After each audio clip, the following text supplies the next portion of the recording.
This is Lightning Power Lunch, presented by Reif Rum on the Lightning Audio Network with Dave Mishkin and Greg Linnelli. Yeah, we just stay focused on our game. At the end of the day, if we do what we need to do and execute our game plan, that will give us the best success.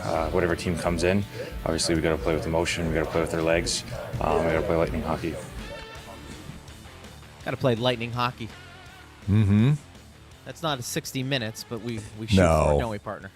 Yeah, and I think Lightning hockey is the team is playing with pace. The team is playing as a five-man unit. I mean, there is a way that they want to play, and when they're playing, quote-unquote, Lightning hockey, we see it, right? They are every team wants to impose its will on the opposition, but certain teams do it differently. The Montreal Canadiens, for example, the Lightning's opponent tonight, can do it with speed. You know, speed can be an intimidating factor, just like physical play can be an intimidating factor. And the Lightning play with speed, but really when they are going, they have their forecheck game in gear. They are taking away time and space. They are playing with the puck a lot, and they're playing with pace. But more than that, and Gensel mentioned this after the game on Sunday, I think, against Nashville. He said, we're playing as a five-man unit. Right. And when they are all in sync on the ice, every team is that way. Every team wants to play as a five-man unit, but when the Lightning are playing as a five-man unit, they are able to play with pace, and not unlike maybe Montreal or Buffalo teams that can really skate and intimidate with their speed. That's Lightning hockey to me. They can also grind you down. I mean, the Gord line plays a cycle game, but that fits into kind of what they want to accomplish too, because they have the puck, the other team doesn't. Right? It used to be, and it probably was Washington who most people were going to focus on, is the Lightning had trouble with heavier teams. Mm-hmm. Remember that? And it's going back a few years. That's what I mean. I think it's more Washington related, but I don't know if you wanted to throw the Kings in there, but it was mainly Tom Wilson and company who could just thump you. Well, do you think some of the Lightning's troubles with the Panthers last 2 years were related to that? I mean, we heard a little bit of that with the physical play. Yes. Which is almost like towing the line, going over the line, not so much just being physical, which is, I think, what those Capitals teams were about, or the Capitals team in 2018 when the Lightning lost to them. I'm trying to think, is there a team this year that you think has given the Lightning real problems? You mentioned speed. Everybody, I feel like, is fast today. Mm-hmm. Maybe there's degrees of being quick and fast. I don't know if there's anything that pops outside of, there have just been traditional matchups that have been problems. Yeah, buildings that they have trouble yes. winning in Minnesota. Right. They do have trouble winning in St. Louis, although they played pretty well in St. Louis, and they ended up losing in a shootout. I think it has less to do with the opponent. It does have something to do with the opponent, but it has less to do with the opponent when you hear what I'm about to say. When the Lightning were struggling at the start of the year and maybe coming out of the Olympic break, they had trouble playing well against any team. But the flip side of that is also true. When they were rolling, it didn't matter who they played. So I'm not sure that there has been a specific matchup in which kind of what the other team wants to do is some kind of unsolvable problem for the Lightning. It really has been tied to how are they playing at that particular moment in time. That's why I thought that game they had against Minnesota was so impressive, because I thought Minnesota's on a long road trip. They lost 6-3 in Boston after they lost to the Lightning. But I was impressed with the performance that Minnesota gave in that game at the beginning of the homestand. And the Lightning just flat out beat them. So not only did they beat them on the scoreboard, I thought that they actually outplayed them too after a tough start. So that's why I termed that as a very impressive win.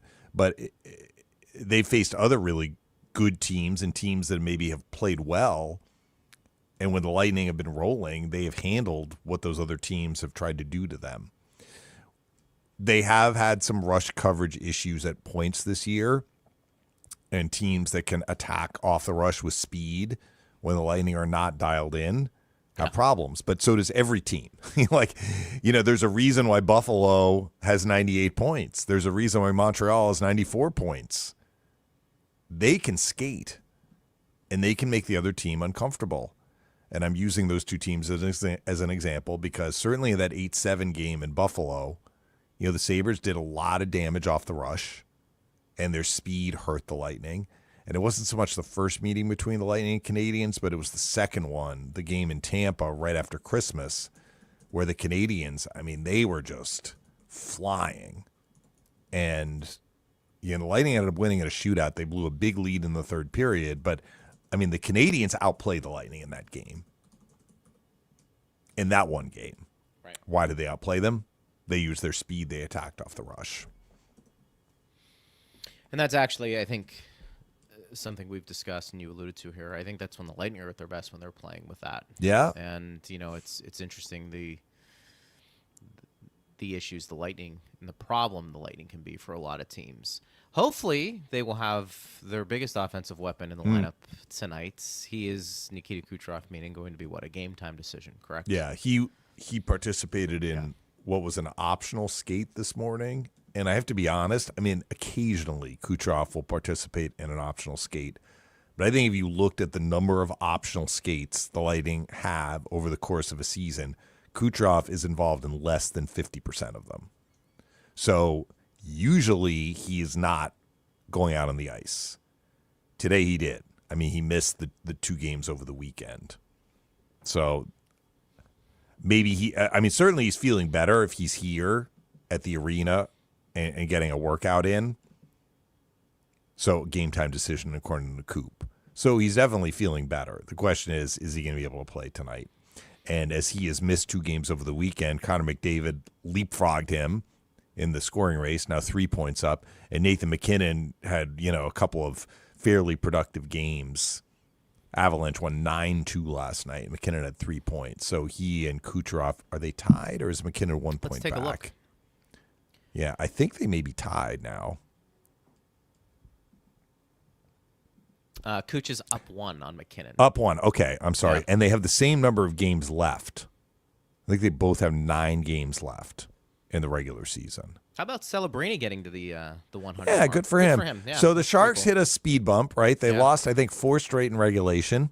I mentioned they had a big win in Columbus where they scored in the last 90 seconds to win that game in regulation. And now they've strung together a couple of wins in a row here. And this the Eastern race and the Western race around the cut line is crazy how crowded it is. So San Jose has now won 2 in a row.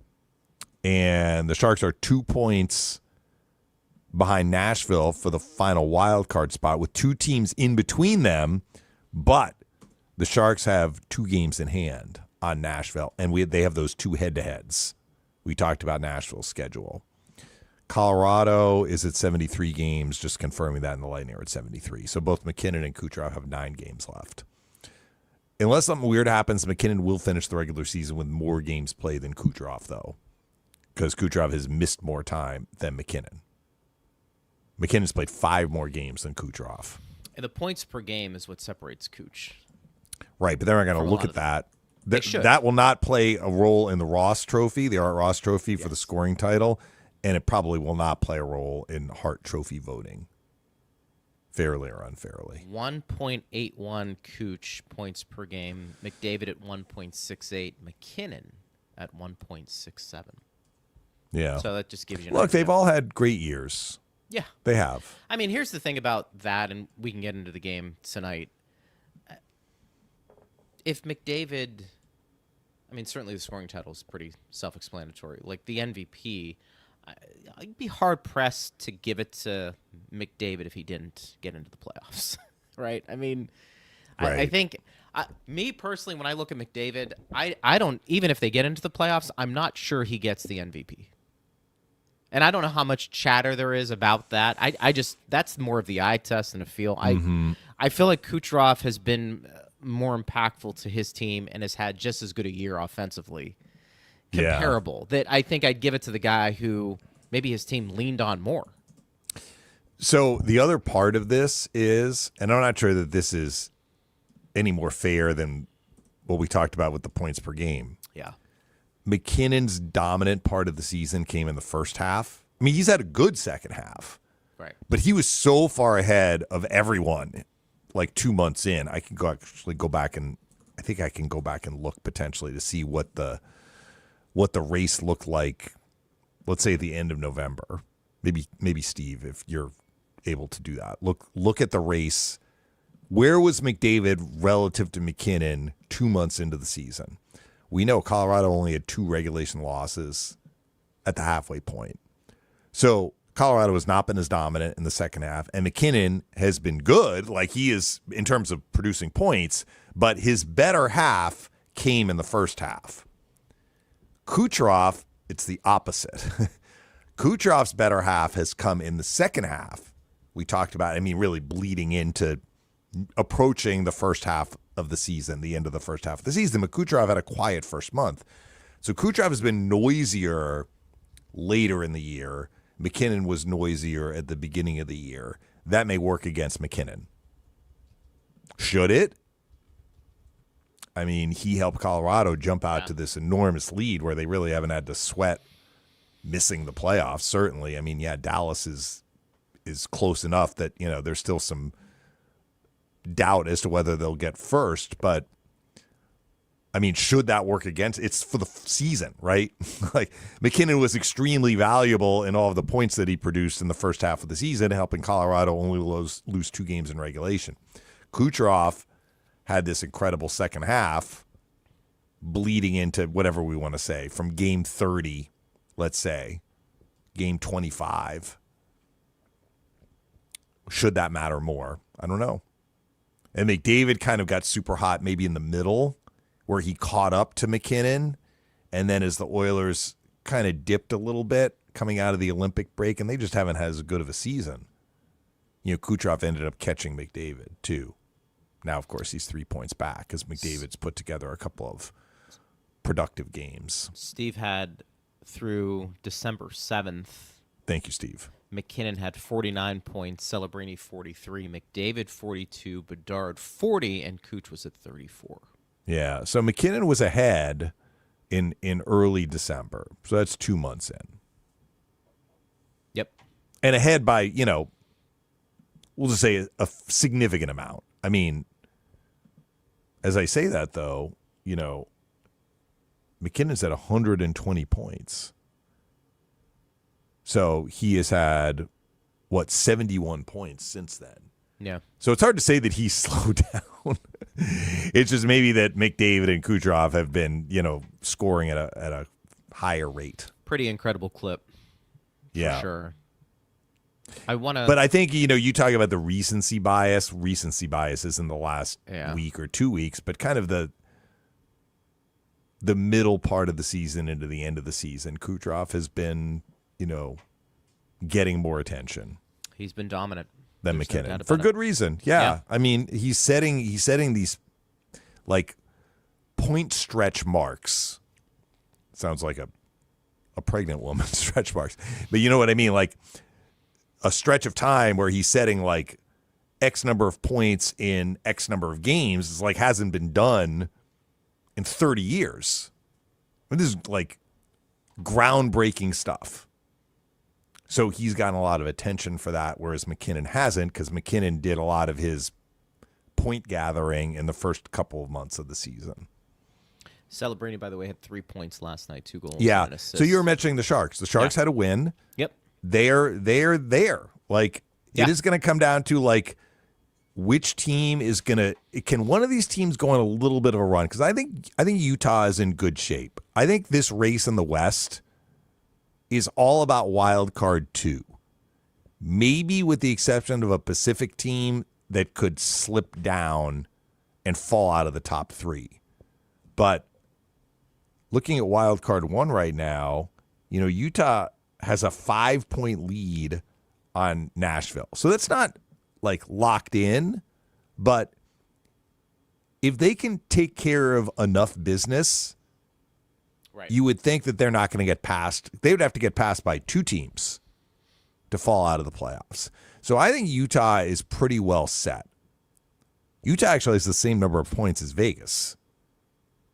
Interesting. So, yeah, Vegas got a win under Tortorella in his debut last night. They were playing the worst team in the NHL, but a win is a win. They were desperate for points. Sure. They got the job done. I just think that this is going to be a crazy race for that second wild card in the West. In the East is even more nutso. Like when you look at how condensed the standings are, and these teams in the Metro behind Carolina are not secure. Big win for Pittsburgh last night, head-to-head against the Islanders, and they were down 2-0 and 3-1, and they just erupted. You talk about teams who you don't play against, typically the Islanders. I mean, this goes back to the 70s when, Pittsburgh had that 2-0 lead in a best-of-5, I think, and the Islanders came back and won 3 in a row. I mean, that goes all the way back. Even 93, where the Penguins were so heavily favored. It doesn't matter how talented Pittsburgh has been. The Islanders have always been a thorn in the side. Lightning will take a chance and see Pittsburgh on Thursday. But the interesting thing about that Metro is that just when you start to say, I can see that team falling off, Pittsburgh, by the way, being one of those teams, they come away with like a win that keeps them back in that conversation. Things could have gone off the rails after Dallas got smoked by Carolina, and you're thinking, all right, look at the schedule. Here come the Islanders. And they get, nobody saw, putting up 8 goals. Sorokin gave up 7. But you don't think, but I'm bringing this up about, Sorokin should win the Vezina. We're hearing some of this, and I'm like, Vasilevsky's numbers are better than Sorokin's numbers. All right, we're going to go look it up right now. This is after Sorokin just ate a 7-goal against game in 40-some-odd minutes. He got pulled. He didn't even play the whole game. Vasi's had a couple of these games, too. Yeah. Remember the Buffalo game where he got pulled, where it was 5-0. Let's look at the goalie stats. All right. Vasilevsky and Sorokin. Vasilevsky, 35 wins. Sorokin, 28. Vasilevsky, 2.33 goals against. Sorokin, 2.58 goals against. Vasilevsky, .913 save percentage. Sorokin, .910 save percentage. In those main categories, wins, goals against, and save percentage, Vasilevsky is better than Sorokin. Yep. So I'm not quite sure why. There are people who are like, Sorokin's going to win the Vezina. And I'm like, really? He's going to be a finalist, but if he wins the Vezina, Vasilevsky will have been robbed. I'm just going to, unless something weird happens in these last few games of the regular season. This isn't about most valuable player. Well, nobody thought the Islanders would get into the playoffs. And, the Lightning are a better defensive team, too, than the Islanders. I'll give you those numbers. As a team, the Lightning are 3rd in team defense, behind only Colorado and Dallas. Okay, the Islanders are 4th. But the difference is 2.75 versus 2.83. Yeah. We're not talking 2.75 and 2.77. The Lightning have been a better defensive team than the Islanders. Vasilevsky has better numbers than Sorokin. To me, that's a fairly direct line to the winner of this award. But that's one the GMs vote on. So if Vasi doesn't win, we're going to have some GMs out there who are just big Ilya Sorokin fans, I guess. I don't know what to make of it other than... You've heard that too, haven't you? Sorokin for Vezina? I've heard more about the Celebrini for MVP than I have Sorokin winning the Vezina. I've heard some of the Sorokin win. Yeah, it's there. And look, I'm willing to give the guy a little bit of grace. You have a bad game, it happens. Vasi's had them too. Right. So the fact that the Islanders are playing where they are, he's a big part of that. And so is Schaefer. And he played very well in those 3 games against the Lightning. The Lightning struggled to score. Well, that was that was kind of I got a little. I don't care that much, but I heard a lot. Well, that's why the Islanders, they couldn't get by Sorokin. And I felt like Sorokin played well. I didn't think he was the Berlin Wall by any stretch. The Lightning, that was when the Lightning that was that stretch in December, the 2-6-1. The 3 games they played against the Islanders, the 3rd game might have been after the 2-6-1. Maybe not. I'd have to go back and look. But they played the Islanders 3 times in a very short period of time. And Sorokin's performances, because he played in all 3, and the Islanders' performances, they deserve credit for defending well, but all 3 of those games happened during this time frame where the Lightning hit a rut offensively. And not just against them, against other teams too.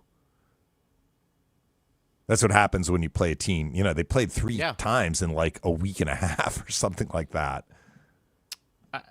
Look, he's the Islanders are a good team for sure, and they've got their warts. Sorokin's been a good player for them. They could miss the playoffs though too, Greg. They could.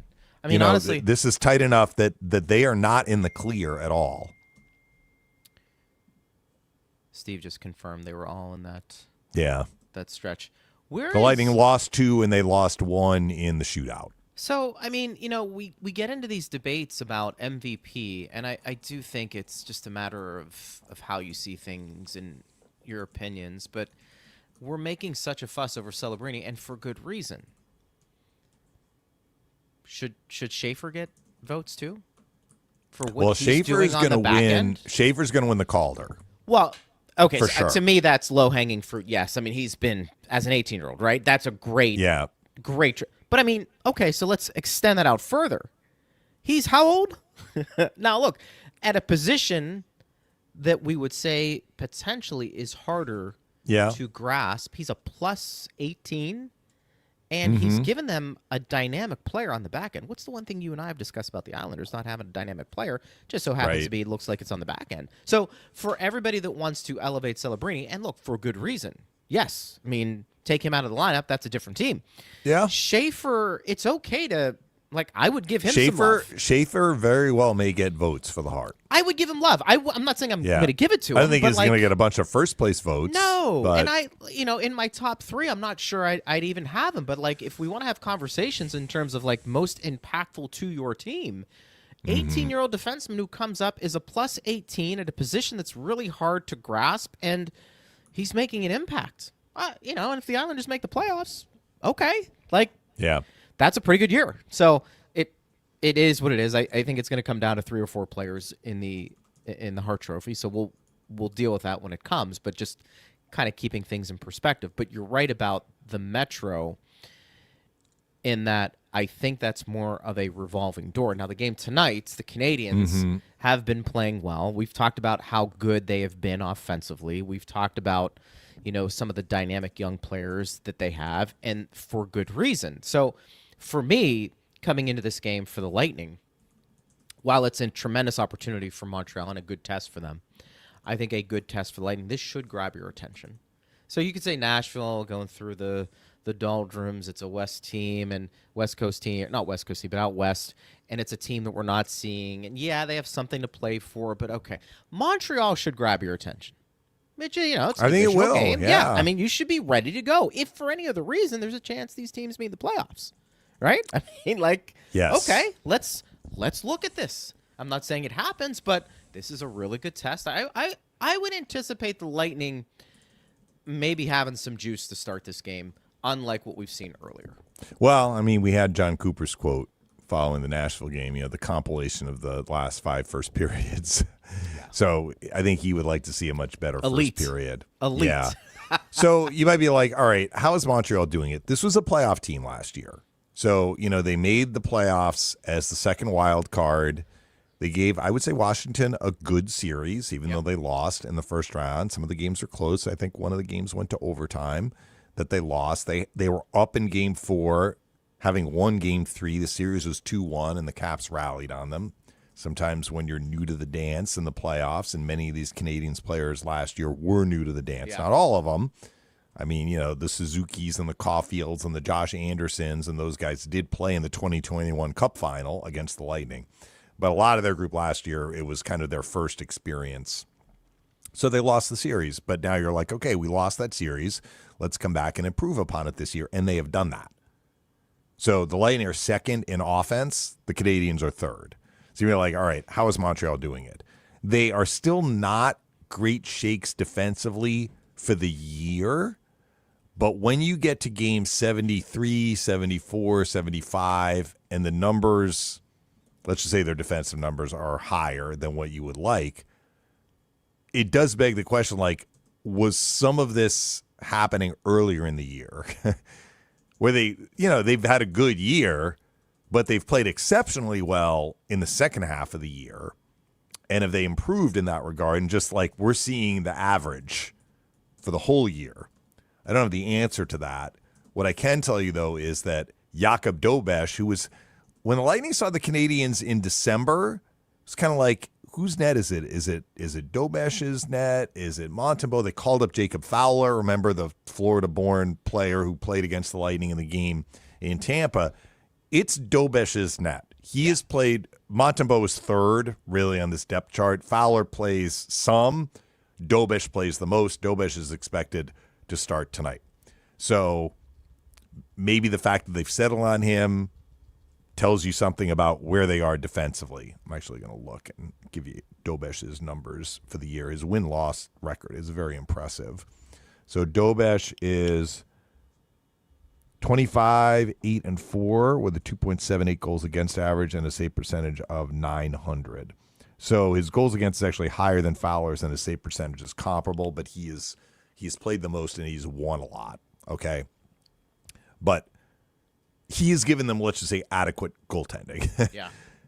And he helped them beat Carolina because they were outshot basically 2-1 in that game on Sunday and won 3-1. But to me, the Montreal Canadiens, they have three pillars standing up this tripod, okay?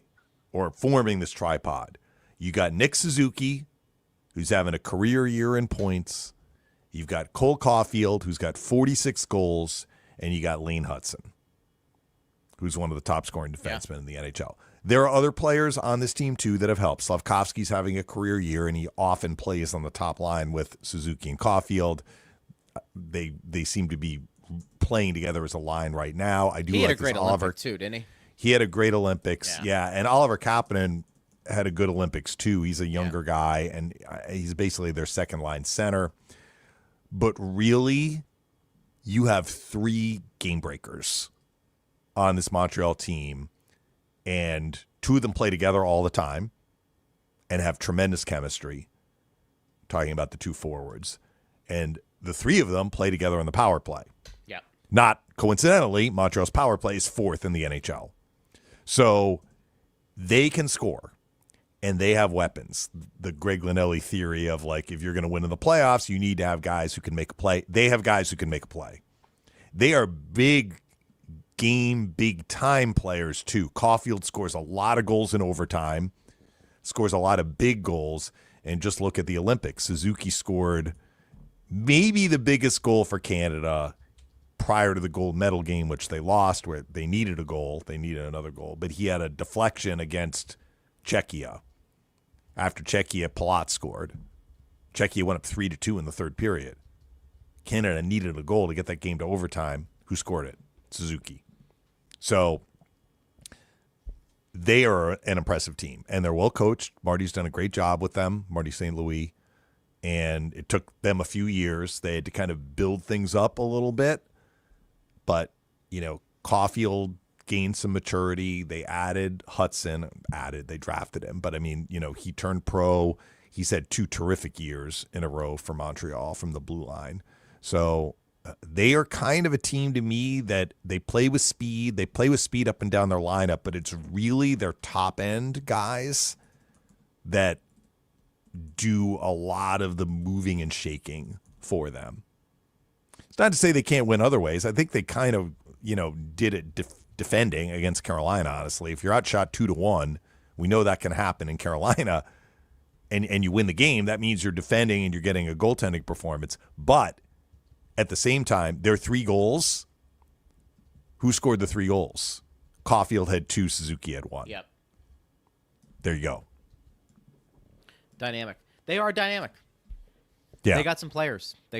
So this is going to be, you know, you talk about.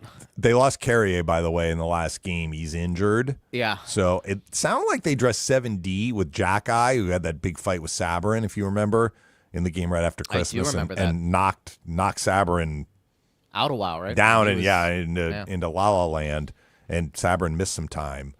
But Jack-Eye, I think they're going to go to 12-6 tonight with the Carrier injury, and Jack-Eye will be not the 7th defenseman, will be the 6th defenseman, and they'll have to add in a forward who didn't play in the last game. The 2 best. I think it's actually Anderson. Anderson missed the last game. I think Anderson's going to play tonight.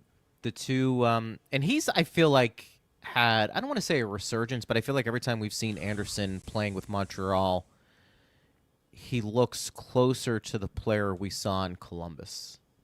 You know, where he was just a big physical guy. I think sometimes injuries have taken a toll on his body, but I think he's always been somebody who a lot of other teams like. He's and big, you mentioned nasty. they re-added, because they added him once, they've added him again, Danault.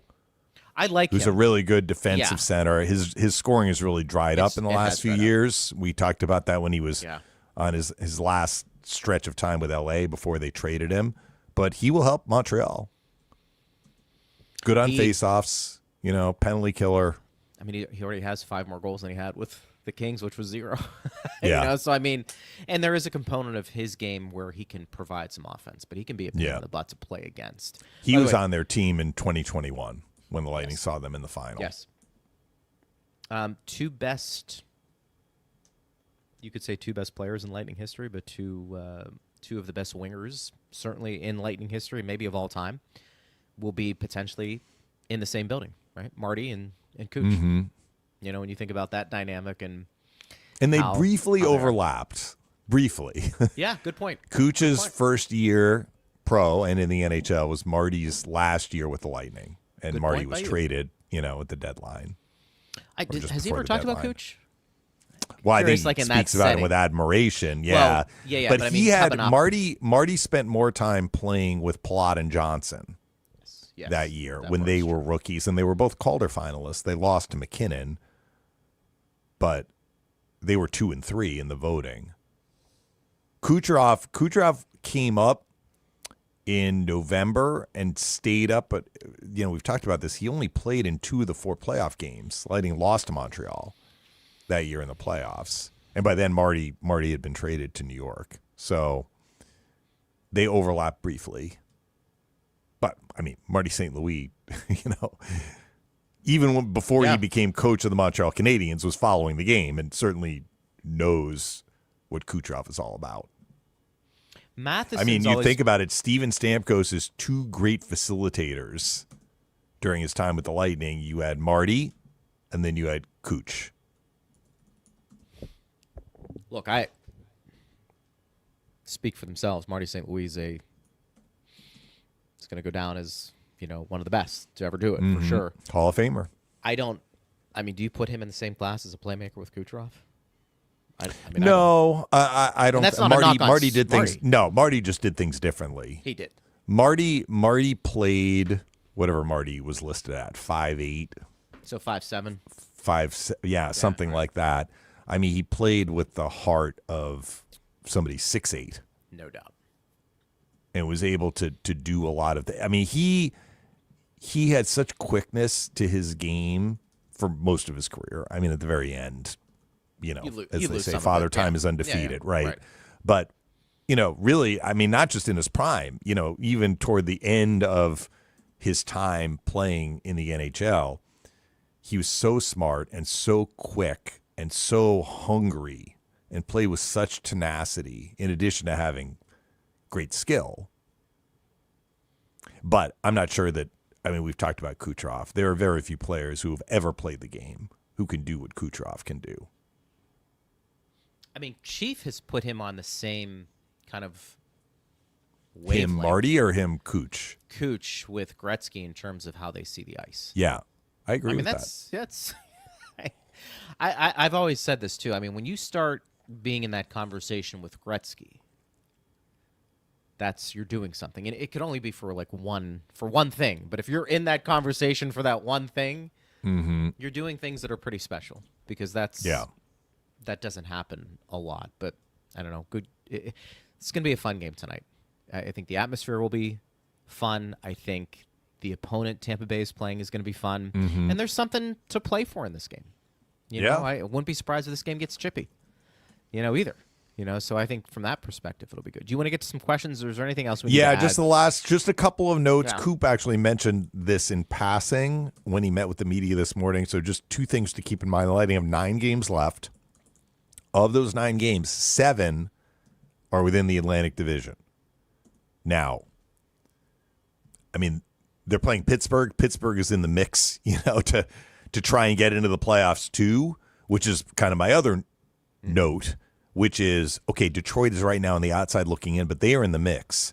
The only team the Lightning are seeing in the final 9 that is not either in the top 8 or close to the top 8 is New York, the Rangers, game 82. So they are going to be seeing teams with a lot at stake down the stretch.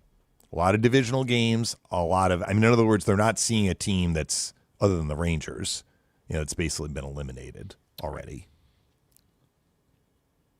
It's a good point to keep an eye on here. Yeah. Let's get to some questions. Colin says, curious to know your thoughts about why Peltier wasn't caught up in Kuch's absence. Left winger who leads the AHL in scoring versus Sabourin, who I love, but he ain't a goal scorer.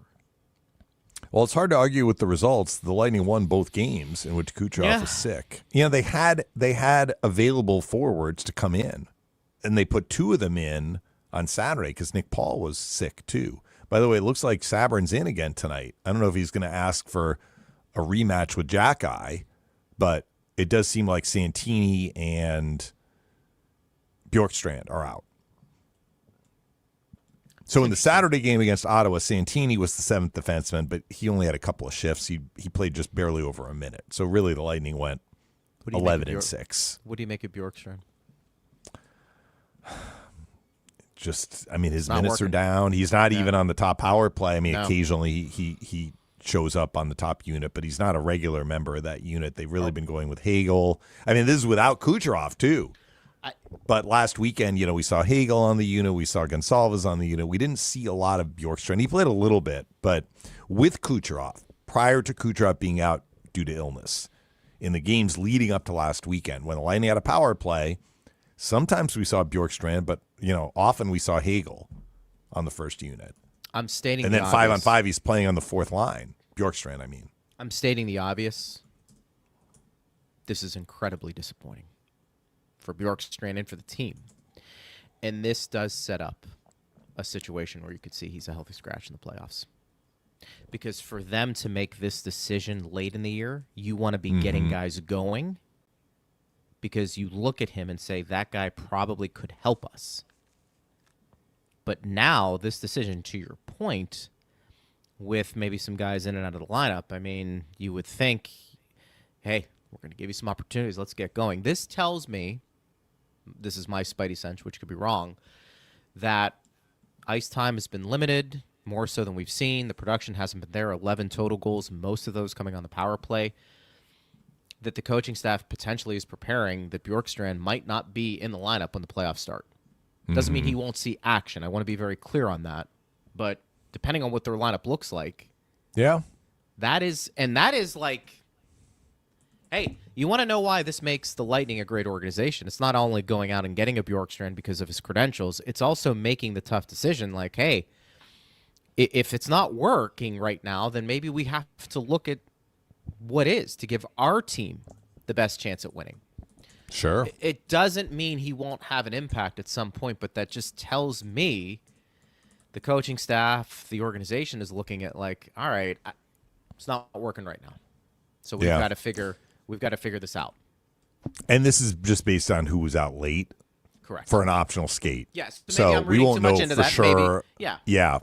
We'll find out for sure tonight. Maybe he's in the lineup and he scores 3 goals. Wouldn't that be great?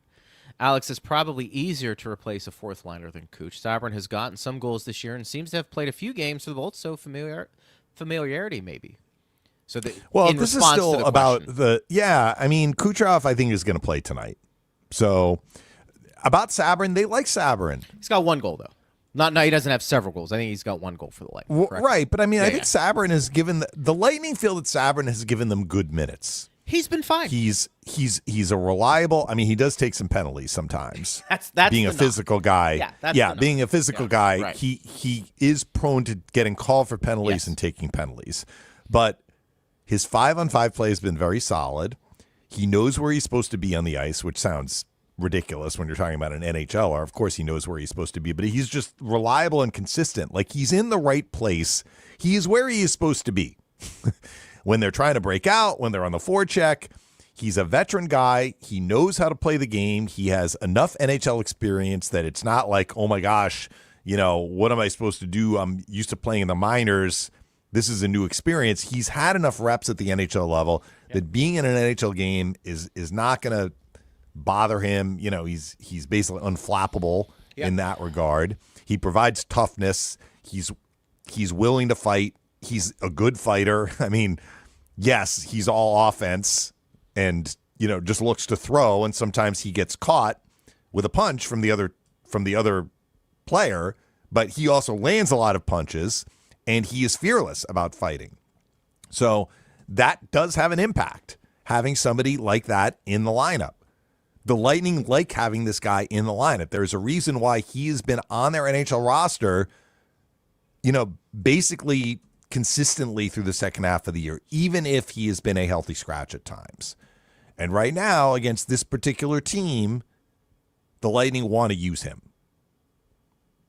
Again, Jack Eye is on the other side. I don't know if that's factoring in or what. It may. But it may. I think Sabrin, so he for sure played in the last meeting. I think he also played in the game in Montreal. Because I remember I talked to him after the Lightning played the Devils on that same trip. Because if I'm remembering right, the Lightning lost in Toronto. They went to Montreal and won, and then they beat the Devils, and then they lost to the Islanders at the end of that trip.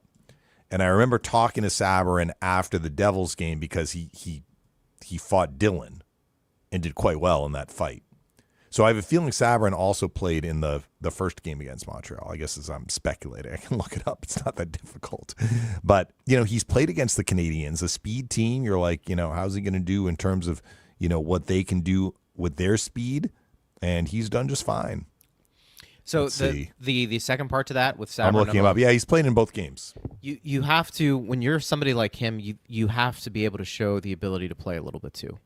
In other words, if he was just somebody who was going out to fight, which is why I liked him more than Douglas, to be quite honest. And we had that question before. It was great to have both of them in the lineup, but I think early on, especially in the season when you're trying to maybe go against some of these teams that can play over the line, like the Florida Panthers, having a couple of guys in the lineup, that's fine. But Sabrin, I think I agree with you. He has shown the ability to play in a limited role and not just somebody who goes out there and likes the fight guy. And especially for the Lightning, they do not like to give you a roster spot and play as one of the top 11 or 12 forwards if you're just going up and down and looking for a fight. You got to do a little bit more. Sabrin has done that. What does that mean for his future? For the Lightning, I have no idea. But for this year, he has found a role more so than at any other point in his career at the NHL level. And the one thing that stood out, he said, the coaching staff has given me confidence. Yeah. Giving me confidence that I belong here and that I have a role. And you can really see it. Anytime one of his teammates gets touched, he's in there.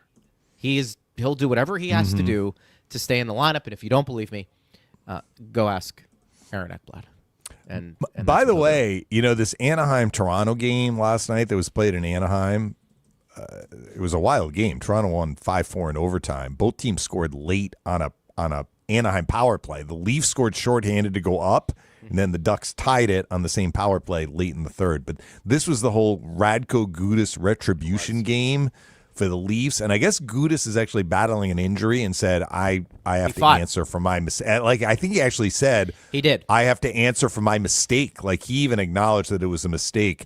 And he fought Max Domi right off the opening faceoff, and I'm not sure if this was by design or not. He didn't even throw a punch. He had his right hand cocked, basically, but didn't even attempt one punch. He basically took what was coming to him, and the Leafs were targeting him. And he knew that was coming. So, you know, you talk about a player who is willing to, quote-unquote, answer for a misdeed. Gudas certainly knew what was coming and accepted what was coming his way. But I wonder if some of this is also, they weren't happy that Matthews got injured. Certainly, it was not a good hit. Matthews got injured, going to miss the rest of the regular season. So in the next meeting, you're like, okay, we have to respond. But I wonder if some of this is the Leafs got so much flack for not responding at the time that they're like, this is not happening again. Like they were basically called out. Oh, for sure. You know, and so now it's like, okay, we're going to try and do a make good on not having stood up for our captain when it actually happened. apparently when that happened with Austin Matthews and nobody did anything, Berube, the story goes in the intermission, was just letting his guys have it. He said there should have been 4 guys going after him.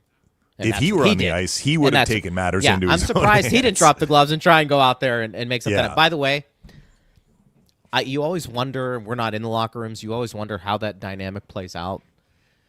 That's an awful look. That's an awful look for the players not to defend their captain. Mm-hmm. Nobody did anything. And I'm not sure that's a knock on Austin Matthews.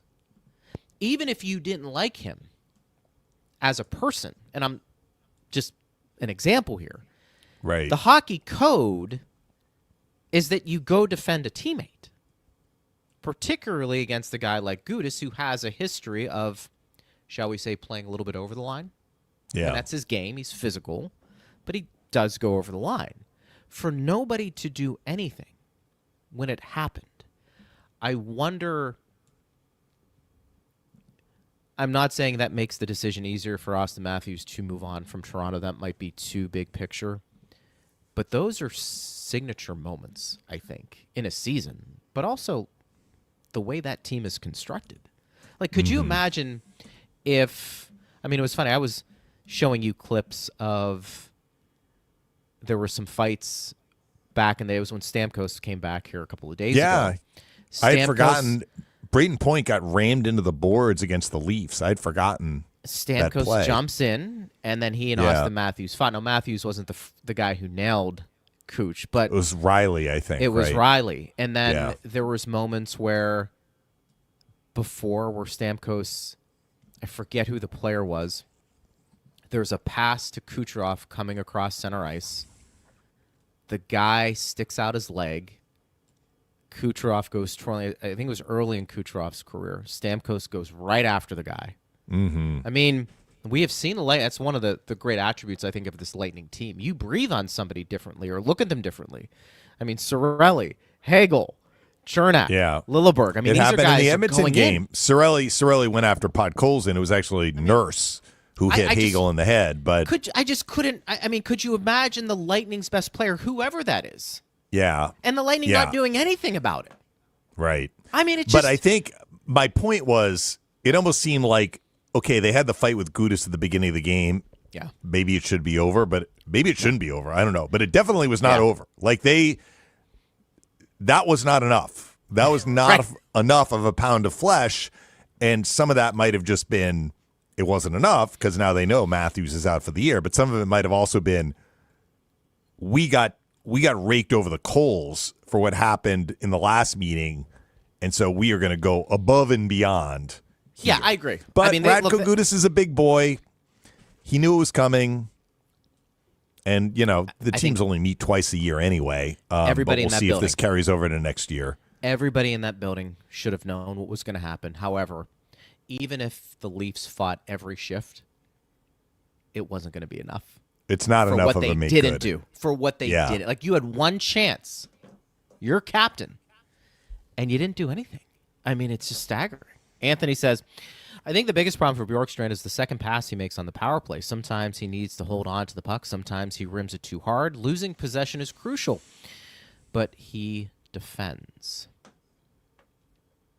Well, again, plus minus is what it is. He is I think he's the worst minus on the team this year. And, you got a team where you've got, like, J.J. Moser is plus 44. And, you got a lot of the forwards with huge plus numbers. So it does stand out because it's different. Now, I'm not disagreeing with Anthony that Bjorkstrand has shown the capability of defending. He has just had a bad year. I mean, some of his plus-minus struggles are tied to the fact that he's not scoring himself 5-on-5. If he had put more pucks in the net himself 5-on-5, that minus number would be smaller and maybe it wouldn't be a minus at all. So I have seen more of Bjorkstrand since he came to the Lightning than I saw of him before he came to the Lightning. What I remember of him before he came to the Lightning, and he told me as much, when he played on the power play in Columbus and Seattle, he was either in the bumper or he was on his strong side at the right circle. At the right circle, you can have the puck on your stick. You're closed off, right? So your stick blade is closer to the boards, which means you have a harder angle to shoot, but you're less likely to like get stripped of the puck. Now you kind of can only go in one direction unless you peel back to the blue line.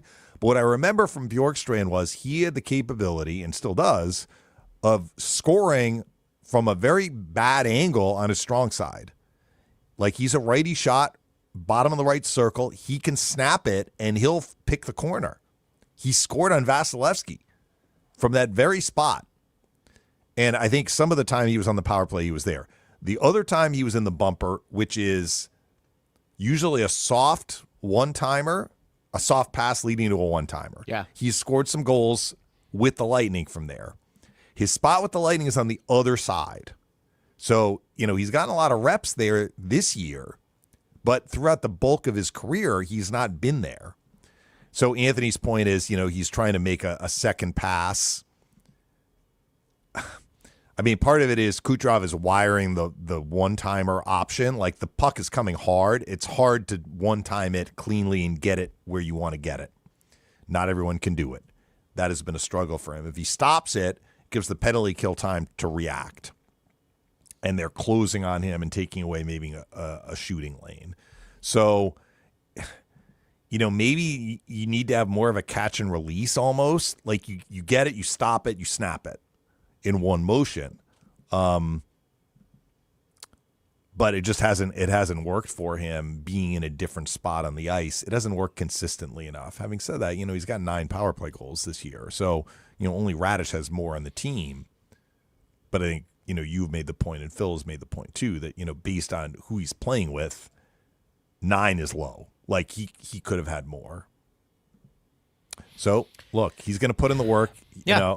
I feel certain of that. He's going to try and get back into the lineup. And when he does, hopefully he can make the most of it. And what you said is true. The playoffs are a fresh start. And if Oliver Bjorkstrand happens to be in a position to use that shot in a playoff game that beats a goalie clean and helps the Lightning win a game, I think a lot of this may, fade into the background, honestly. He was not able to play for the Lightning in the playoffs last year because he got hurt at the end of the regular season. So let's see how he's able to do in the playoffs this year, assuming that it's not going to transpire, as you said, where, he's going to be healthy scratched in a playoff series. I think, and I don't... He does have playoff experience. I mean, I don't know what Anthony's... This is not going to be his first time into the postseason. I don't know what Anthony's context was about the defense part. I think Julian has confirmed that the metrics look pretty good for Bjorkstrand when they've talked about his 5-on-5 play, so I think that's in part maybe speaking to Anthony's point. I will just say this big picture. He was not brought in here for his defense. If the best thing we're saying about Oliver Bjorkstrand is that he's defending well, we're missing the big point. And that is he was supposed to come in to provide a certain level of elite offense. And that hasn't been close to being achieved. So it would be like saying Nikita Kucherov has really back-checked well this year. I'm obviously exaggerating. No, Nikita Kucherov's job is to generate offense. Anything else is great. Right. You expect 90 to 120 points, maybe more from him, and if he doesn't get that, you're probably going to look at that as a disappointing year. Just like, by the way, we've talked about Braden Point. Mm-hmm. Braden Point, you can give me all the metrics you want that may be in favor of what he's doing, but you know what numbers I'm going to look at, partner? First, it's the eye test. It's going to be goals, and it's going to be points. Why? Because Braden Point... Unless something weird happens, he's going to finish under a point per game this year. Let's see. I'll give you his up-to-date numbers. How many goals does he have this year? How about that? Is he going to 17. He's got 46 points in 55 games. And again, I'm just wondering, how long has it been since Braden Point has been under a point per game, in his other than maybe the first year or two? Let's look it up. Look it up right now. Heck, yeah. I think Steve's doing it too, which Steve's would be helpful. Diligently looking. All right. So his first year, I've got my long distance class. His first year was was 40 points in struggle. 68 games, and he Yeah. missed some time due to injury. Correct. And then his second year, 82 games, he had 66 points. So 18-19, he was over a point per game. 19-20, he was basically at a point per game. 66 games, 64 points. The 20-21 season, he was under 48. So, look, I stand corrected. 21-22, he had 58 points in 66 games. But the last 3 years, where he's been 22, the guy, 23, one of the 23, guys. 24, Yes. 24, 25, he is, let's just say this, comfortably over a point per game. I mean, last year, 82 points in 77 games. The previous 2 years, he was in the 90s. And, of course, one of those years he scored 51 goals. So this has been a fairly significant drop-off in production for him. He's had some injury problems, but I felt that he was playing really well. He was playing his best hockey when he got hurt in Philadelphia. And then when he came back, he also was playing pretty well, honestly. It's been actually during the stretch of time more recently where the Lightning have been getting results, he's been a little quieter. I mean, he hasn't been completely quiet, but it's really been Cirelli, Hagel, Kucherov at forward as a line when they played as a line, and Gensel. Point has not produced as much. Now, sometimes if they gave out a third assist, he would get it, like he's making a pass, and then that person who gets the puck is getting the second assist on a goal. He's been out on the ice for some goals for, but I think to your point, you look to Braden Point to drive play, and I think he's hit a little bit of a lull here in the last little while. It hasn't hurt the Lightning in terms of their record, going 6-0-2 in the last 8. But I think you're being generous. I mean, if I were to tell you, and we're getting on Bjorkstrand a little bit, at least I am, in terms of just what he was brought in here to do. And his numbers this year are well below, I think, his career or his average in terms of goals per season. But if I were to tell you that Braden Point's last 4 years, when it comes to the goal-scoring department, is 30, 44, 44, and 40. And this year he's on pace for, 28, 51, 46, and 42, and he's on pace for, maybe 20. Yeah, the 28, he had actually, I didn't even remember this. He had a bit of a down year in 21-22, and then he got hurt in the playoffs. But he bounced back the next year and had 51 goals. Yeah, By down year, I just mean that he was well under a point per game. He had 58 points in 66 games. He had 28 goals, but he's not going to get to 28 goals this year. No, and so that's where I think for him, you give him the benefit of the doubt because he's been an elite player, an explosive player, and this is where really you want him to start clicking heading into the playoffs. Bjorkstrand, I'm not sure that's there because I think he's a different player than Point. Point can drive play. I wonder with Point, not only has he been inconsistent this year, has he become predictable in how teams are playing him? And it's one of the things that we can discuss down the road. Even we've touched on this a little bit on the post-game show, is that is Point somebody who really needs to be playing with Kucherov? Are we seeing that impact?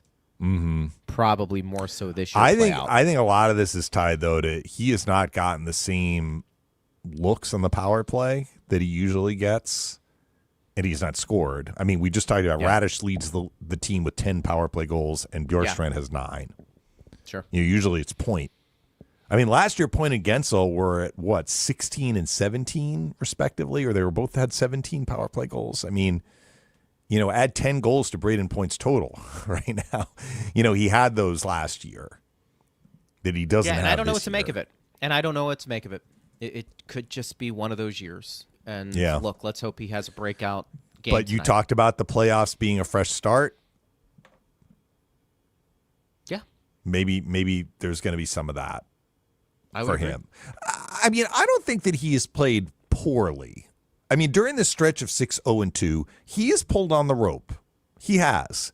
I just don't think that he has been as dynamic, which is a word we talk about, as we've seen him. Yeah, there's pulling on the rope. But he's not playing badly at all. Not at all. There's pulling on the rope, and then there's people who pull on it more and who make more of an impact than others. I think because of we're his not pedigree. Seeing that. Yes. That's what I mean. He's usually the guy, all right, let's go. As soon as I get that rope, I'm pulling you all in. It's more Right. of like, I'm hanging on. It's kind of that analogy. So I mean, I will just point out, when he got hurt, he's been hurt a couple of times. When he got hurt the first time, then he came back and he was on that really good run, and then he got injured in Philadelphia. I mean, he was a double-digit minus guy. And as we speak right now, he's plus 12. yeah. So he has turned his season around. Like, cosmetically, it looks a lot better than it did. I'm just saying, I think in the last little bit here, a little of the edge has come off of what he is doing on the ice. And maybe it's a smidge. But I think it's been noticeable because Hagel and Cirelli really elevated when the team went out west. No doubt. And so there's a gap there, at least in my opinion. And Gensel has done the same. Yes. I mean, Eric was talking about that empty net goal that Gensel missed in the first game after the Olympics, against Toronto. And then it seemed like Gensel is usually fairly even with goals and assists. And after that empty net miss, he kind of went into a little bit of a dry spell with goals. Now he's coming into this game with goals in 4 straight games. Yeah. But, if I look at Gensel's breakdown, 35 and 45. So it's great that he's got the 45 assists. But when we see Jake Gensel, it's usually like 38-41. It's usually pretty close. And I think that he never really dipped. Although I guess you could say when the Lightning weren't playing well, everybody was dipping. But as Cirelli and Hagel kind of got revved up with Kucherov on that road trip out west, Gensel did too. Gensel scored some big goals in this last little stretch here. One reason why the Lightning were able to rally from multi-goal deficits in a lot of these games, Gensel was giving them a big goal at some point. He scored that huge goal against Ottawa to kind of seal it, too. For sure. I mean, that was a put-away goal where, put away the opponent and put it into the win column. But, I mean, he scored goals where, one I think he scored to make a 3-1 game 3-2. Another one I think he scored to tie it. Huge goals the Lightning desperately needed. So I think he is playing at a very high level, too, right now. I would agree. Yeah. I would agree. Look, the Lightning are in first place. That's right. All of these things, we can talk.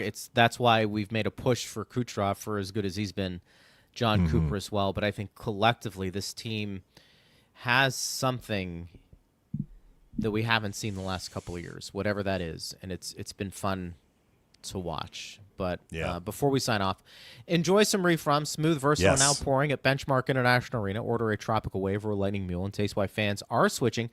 Reif Rum is a premium craft Florida local rum built on authenticity, quality, and easy drinkability. Ask for Reif Rum by name. Go Bolts and enjoy responsibly. All right, so the game's tonight at 7 o'clock. We'll be on the airwaves at 7 6:30. o'clock. Yeah. No more 7:30s. Thank goodness. 6:30 Until is the pregame. playoffs, maybe. I don't know. Right. We'll have the last call after the game tonight as well, and then, partner, you and I will be back at it again tomorrow, recapping this game and maybe looking ahead a little bit to Pittsburgh, but it should be hopefully a fun game to recap for us tomorrow. Yeah. The teams have played some – I mean, the Lightning had a blowout win in the first meeting, so that wasn't too fun for Montreal. But the second game was a very, it was an entertaining game. It was. Correct. Just leave it at that. All right, partner, I will catch you tonight. Great See you job as tonight. always. Thanks to Steve Ersnick and everybody who listened. We appreciate you guys. Keep those comments rolling. I am Greg Linnelli. You've been listening to Power Lunch on Lightning Radio.